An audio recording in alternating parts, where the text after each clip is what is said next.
মোবাইলে আসা বিরক্তিকর অ্যাডস কিভাবে বন্ধ করবেন? আমরা যখনই ডাটা বা ওয়াইফাই চালু করি, চালু করার সঙ্গে সঙ্গে আমাদের সামনে কিন্তু বাজে বাজে বিরক্তিকর অ্যাডগুলো চলে আসে, যার ফলে আমাদেরকে অনেক সমস্যার সম্মুখীন হতে হয়। শুধু তাই নয়, ছোট ছোট বাচ্চারাও যখন মোবাইলে কার্টুন দেখে, তখন কিন্তু সামনে বাজে বাজে বিরক্তিকর অ্যাডগুলো চলে আসে, আমাদেরকে নানা রকম সমস্যায় পড়তে হয়। তো আজকের এই ভিডিওটি যদি আপনারা একটু স্কিপ না করে সম্পূর্ণ দেখেন, তাহলে আজকের পর থেকে বাজে বাজে বিরক্তিকর অ্যাড আসা চিরতরে বন্ধ হয়ে যাবে। তো কিভাবে আপনারা সেই কাজটি করবেন, সম্পূর্ণ প্রসেসটাই আজকের এই ভিডিওতে আপনাদেরকে দেখাবো।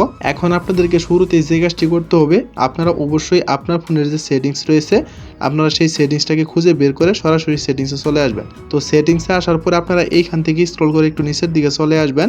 নিচের দিকে আসার পরে দেখতে পারবেন সবার নিচে একটা গুগল নামে অপশন রয়েছে, যেমনটা আপনারা এইখানে দেখতেই পাচ্ছেন।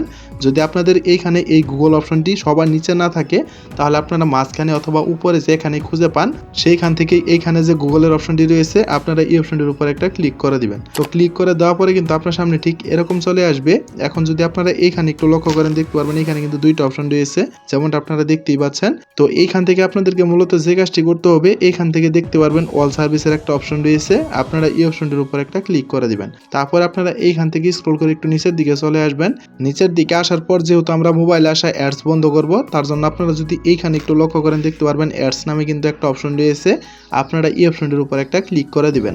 তারপরে দেখতে পারবেন আপনাদেরকে কিন্তু ঠিক এরকম একটা ইন্টারফেসে নিয়ে আসবে, যেমনটা আপনারা এইখানে দেখতেই পাচ্ছেন।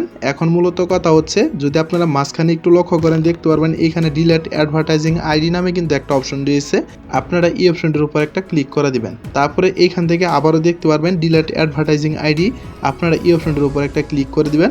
তারপরে দেখতে পারবেন এইখান থেকে কিন্তু একটা অটোমেটিক ডিলেট হয়ে গিয়েছে, যেমনটা আপনারা আমার মোবাইল স্ক্রিনে দেখতেই পাচ্ছেন। তো আপনাদের এই কাজটি করা হয়ে গেলে আপনারা সরাসরি হোম বাটনে একটা প্রেস করে এটাকে মিনিমাইজ করে এখান থেকে কেটে দিবেন। কেটে দেওয়ার পর আপনারা আবারও যে কাজটি করবেন, আপনারা আবারও সরাসরি সেটিংসে চলে আসবেন। সেটিংসে আসার পর আপনারা এইখান থেকে আবারও স্ক্রল করে একটু নিচের দিকে চলে আসবেন।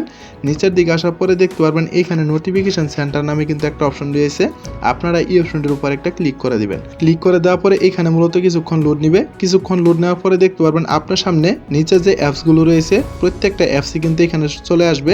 এখন কথা হচ্ছে, আপনাদের মোবাইলে যে অ্যাপস থেকে অতিরিক্ত অ্যাড আসে, আপনারা সেই অ্যাপসের সাইডে একটু লক্ষ্য করলে দেখতে পারবেন এখানে কিন্তু প্রত্যেকটা অ্যাপসের সাইডেই অন অফ করার মতো বাটন রয়েছে। আমি আবারও বলছি, যে অ্যাপস থেকে আপনাদের অতিরিক্ত অ্যাড আসে, আপনারা সেই অ্যাপসগুলোকে এখান থেকে বন্ধ করে দিবেন। যদি আপনাদের গুগল ক্রোম থেকে অ্যাড আসে, তাহলে আপনারা এখানে দেখতে পারবেন গুগল ক্রোমের কিন্তু অপশন রয়েছে। তো এইভাবে করে আপনারা আমার মতো করে এখান থেকে এটা অফ করে দিবেন। তো এইভাবে করে কিন্তু আপনারা অফ করে দিলেই আপনার ফোনে আর বাজে বাজে বিরক্তিকর অ্যাডগুলো আসবে না। আমি আবারও আপনাদেরকে বলছি, যে অ্যাপসগুলো থেকে আপনাদের ফোনে অতিরিক্ত অ্যাড আসে, আপনারা সেই অ্যাপসগুলোকে এখান থেকে খুঁজে বের করে বন্ধ করে দিবেন। এখন কথা হচ্ছে, আমি আপনাদেরকে যে দুইটা পদ্ধতি দেখালাম, আপনারা যদি এই দুইটা পদ্ধতি আপনাদের ফোনে অ্যাপ্লাই করেন, আশা করি আগের তুলনায় আপনাদের ফোনে বাজে বাজে বিরক্তিকর অ্যাডগুলো আর আসবে না। তো বন্ধুরা, মূলত এই ছিল আমাদের আজকের ভিডিওটা দেখে যদি আপনাদের কাছে একটু হেল্পফুল মনে হয়ে থাকে, তাহলে অবশ্যই ভিডিওতে একটা লাইক করে দিবেন। আর এইরকম ইন্টারেস্টিং ভিডিওগুলো প্রতিনিয়তই পেতে চাইলে অবশ্যই আমাদের চ্যানেলটিকে সাবস্ক্রাইব করে অল নোটিফিকেশন করে রাখবেন। তো দেখা হচ্ছে পরবর্তী কোনো নতুন ভিডিওতে। সে পর্যন্ত সুস্থ থাকুন, ভালো থাকুন, আল্লাহ হাফেজ।